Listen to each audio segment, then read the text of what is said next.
Hey everyone, so for today's video, we're going to do another eye-hand coordination video, and we are going to be doing indoor mini bowling today. So for this game, you are going to need 10 water bottles.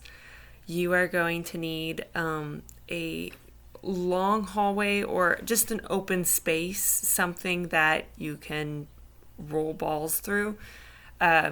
Preferably something that doesn't have anything breakable nearby, and one or more small sized balls. So I've got one tennis ball. This is lightweight, and this is a lacrosse ball. It's a lot heavier.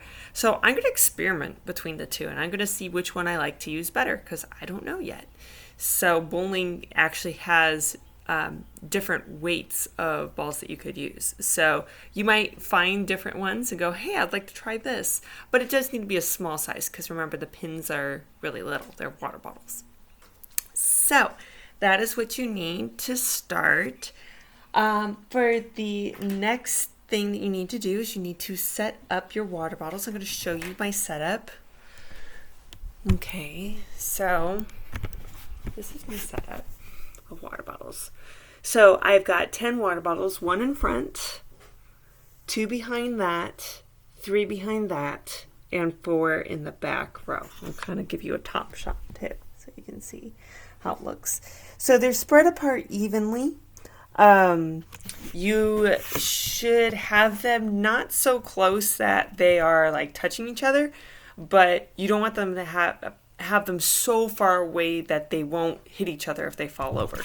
Like if I have a water bottle way out here, it's nowhere near the other ones. That's not going to be good. So I need to put it close but not touching the other ones. That's going to be way too close. So the bottle in front is called the kingpin. The kingpin is important because that's the one that most bowlers purposely try to aim for. And you can hear my cat whining in the back because he wants to come out and bowl too, but I don't want him to because he will destroy it. So you might want to remove any pets for this because they will be excited and want to destroy it. Okay, so setup and what you need. The next thing that you need is a scoring system. So I have the simple way to score is a piece of paper. And there's 10 frames, which means you will take 10 turns.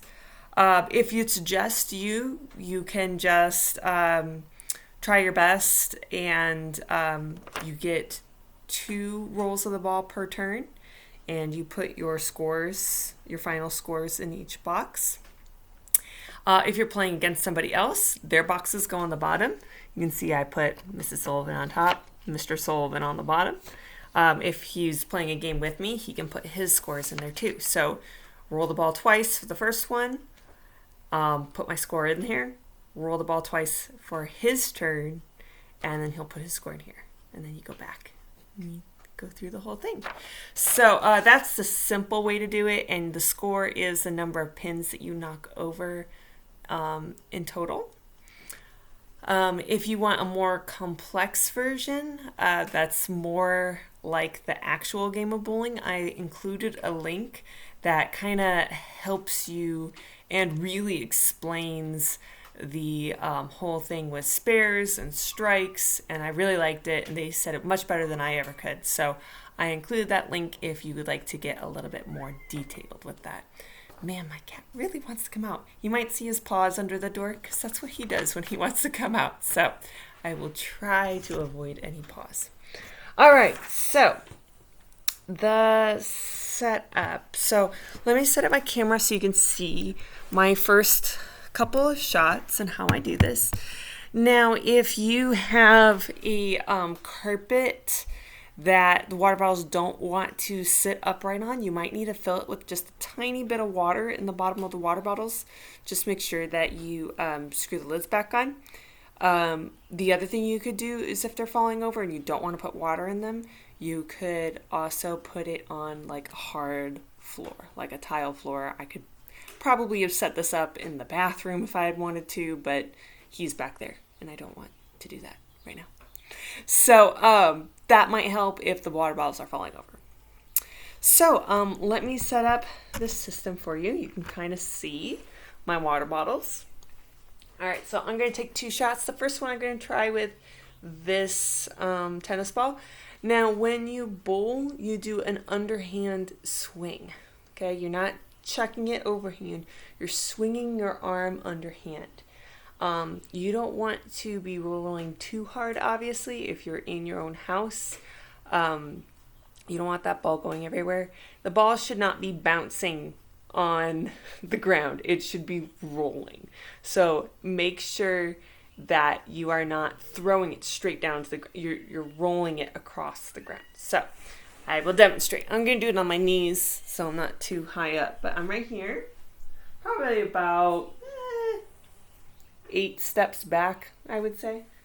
But you don't have to be that far back. You could make it your own. And I'm going to do an underhand swing like this. Oh, nice. So I got 5 down on that roll.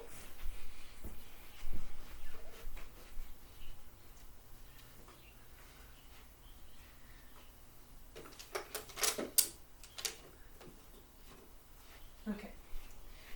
Now, in bowling, they remove the pins that you knock over and they take them all out of the way. I just pushed them kind of towards the back so that they're not in the way for my second one. My second one, I'm going to try the lacrosse ball this time. See if I can get a couple more. Swing. Oh, it went right through. Well, so what I would do is on my paper, I would write down I got a total of 5 pins. So can you see him? He's knocking the water bottles down. 5 pins. So I would put a 5 in that first box. So I rolled twice. And then the total number of pins, I got 5 the first time, 0 the second time. It was 5. So I put 5 here. Now it would be my husband's turn if he is playing with us. If you're just playing by yourself, you get to just go again. Okay, so 2 turns per box. And then go all the way to the end. Let me know your final score. How many pins did you knock over if you took 10 turns? How did it go for you guys? I would love to hear back from you. Let me know. And I will see you guys later. Bye.